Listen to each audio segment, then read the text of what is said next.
Hello students, मैं doctor Indu Kumari, department of psychology, NLS college, Jaitpur, Daudpur, from JP university Chhapra. आज मैं UG part 1 के students के लिए पेपर 1 में लर्निंग के सिद्धांत के बारे में ही चर्चा करूंगी। जैसा कि मैंने अपने पिछले वीडियो में बताया कि क्लासिकल कंडीशनिंग थ्योरी के कुछ मुख्य तथ्य होते हैं जिनकी चर्चा हमने पिछले वीडियो में की। आज भी हम क्लासिकल कंडीशनिंग थ्योरी के अन्य मुख्य तथ्यों के बारे में चर्चा करेंगे। हमारा 9वां पॉइंट है पुनर्बलन। पैलवल के अनुबंध में पुनर्बलन का एक महत्वपूर्ण स्थान है। पैलवल के प्रयोग में भोजन एक प्रकार का पुनर्बलन है जो कुत्ते को लार श्राव की अनुक्रिया करने के लिए प्रेरित करता है। सचमुच में भोजन यह एक मुख्य पुनर्बलन का उदाहरण है। जब कोई दूसरा न्यूट्रल स्टिमुलस जैसे घंटी को बार बार भोजन के साथ संयोजित कर प्राणी के सामने प्रस्तुत करता है, तो वैसी परिस्थिति में उस न्यूट्रल स्टिमुलस में भी मुख्य पुनर्बलन का गुण आ जाता है। और यही कारण है कि पैलवल के प्रयोग में कुछ प्रयासों के बाद कुत्ता मात्र घंटी की आवाज पर ही लार श्राव की अनुक्रिया करता था। जब एक तटस्थ उद्दीपक न्यूट्रल स्टिमुलस में मुख्य पुनर्बलन का गुण आ जाता है, तो इसे गौण रखने के लिए यह आवश्यक है कि बीच बीच में न्यूट्रल स्टिमुलस के साथ मुख्य उद्दीपक भी दिया जाता रहे। 10वां पॉइंट है आभासी अनुबंधन। कभी कभी ऐसा देखा गया है कि प्राणी प्रयोगात्मक परिस्थिति में कुछ वैसे ही व्यवहार दिखलाता है जो उस समय होता है जब सचमुच में अनुबंधन हो जाता है। जैसे प्रयोगात्मक परिस्थिति में लाने के कुछ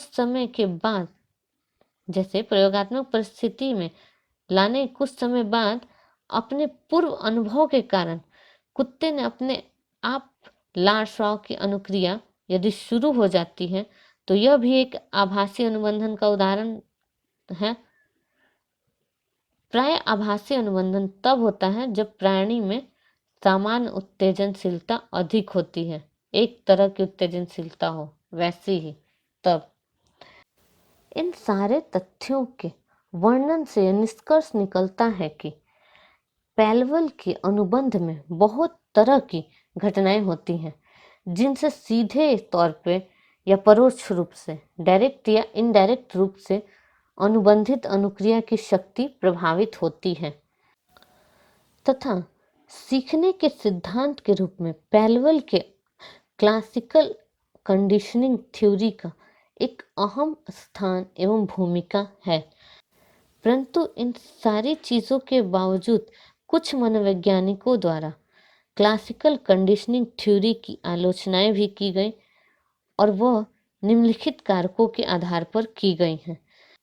पहला, पैलवल एक उद्दीपक अनुक्रिया पुनर्बलन सिद्धांतवादी हैं। अतः इनके अनुसार सीखने के लिए अर्थात उद्दीपक एवं अनुक्रिया में संबंध स्थापित करने के लिए पुनर्बलन का होना आवश्यक है। कुछ मनोवैज्ञानिकों जैसे टॉलमैन तथा हॉर्नजिक एवं आदि और भी मनोवैज्ञानिक हैं जिन्होंने चूहे पर प्रयोग कर दिखलाया कि उन चूहों द्वारा भूल भुलैया सीखना जिन्हें प्रथम कुछ दिनों तक भोजन नहीं दिया गया था, ठीक उसी प्रकार किया गया जिन्हें प्रत्येक दिन भूल भुलैया सीखने के लिए भोजन दिया गया। हाँ, इतना अवश्य था कि जब तक भोजन नहीं दिया जाता था, सीखी गई प्रक्रिया भीतर दबी हुई थी। जैसे ही भोजन दिया गया, सीखने की प्रक्रिया स्पष्ट निष्पादन के रूप में अभिव्यक्त हुई, दिखाई दी। अतः टॉलमैन, हॉर्नजिक आदि मनोवैज्ञानिकों का विचार है कि सीखने के लिए पुनर्बलन की आवश्यकता नहीं होती है। दूसरा, पैलवल के सिद्धांत का ध्यान दे तो यह स्पष्ट रूप से देखा जाता है कि सीखने की प्रक्रिया में पुनरावृत्ति का महत्व अधिक है। पैलवल के प्रयोग में एक तटस्थ उद्दीपक तथा स्वाभाविक उद्दीपक को साथ साथ कई बार दोहराने के बाद ही कुत्ता घंटी की आवाज पर लार्सॉ करने की अनुक्रिया सीखता है। परंतु अक्सर यह देखा गया है कि व्यक्ति में कुछ पल ऐसे भी होते हैं जहां वह मात्र एक ही बार की गई अनुभूति में सीख लेता है। जैसे यदि किसी व्यक्ति का हाथ एक गर्म बर्तन के स्पर्श हो जाता है तो एक ही बार में सीख जाता है कि उसे गर्म बर्तन नहीं छूना चाहिए। साथ ही साथ स्वाद विमुखता की अनुबंधता के लिए भी इस तरह की बारंबारता अर्थात कंडीशनल तथा अनकंडीशनल स्टिमुलस की पुनरावृत्ति की जरूरत नहीं पड़ती है। तीसरा पॉइंट है, कुछ मनोवैज्ञानिकों का कहना है कि पैलवल के सिद्धांत में प्राणी को एक ऐसी प्रयोगात्मक स्थिति में रखा जाता है जहां वह पूर्ण रूपेण निष्क्रिय होता है। पैलवल का कुत्ता एक ऐसा उपकरण के सहारे बंधा होता है जिसमें उसे निष्क्रिय भूमिका करनी होती है।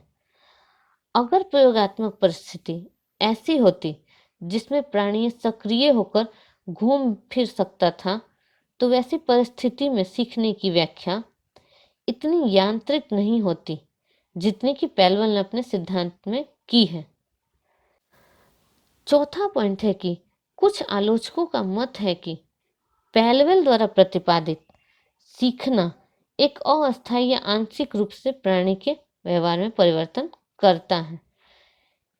कुत्ता घंटी की आवाज पर तभी तक लार्सॉ करता था जब तक घंटी की आवाज के बाद उसे भोजन दिया जाता था। जब भोजन दिया जाना बंद कर दिया गया तो कुत्ते ने लार्सॉ करने की अनुक्रिया भी धीरे धीरे बंद कर दी या लुप्त हो गई। इतना ही नहीं, पैलवल के सिद्धांत के अनुसार किसी अनुक्रिया को सिखलाने के लिए एक विशेष प्रकार की प्रयोगात्मक परिस्थिति का होना अनिवार्य है, जो हमेशा संभव नहीं है, क्योंकि हमेशा एक प्रयोगात्मक एनवायरनमेंट आपको मिले, एक्सपेरिमेंटल एनवायरनमेंट, ये जरूरी नहीं है हर जगह। परंतु इन सभी आलोचनाओं के बावजूद भी पैलवल का सिद्धांत एक महत्वपूर्ण सिद्धांत है। सीखने के लिए पैलवल का सिद्धांत एक महत्वपूर्ण सिद्धांत के रूप में जाना जाता है और अन्य दूसरे मनोवैज्ञानिकों ने अपने अपने सिद्धांत का प्रतिपादन करते समय इनके तथ्यों एवं संप्रत्यों से प्रेरणा भी ली है।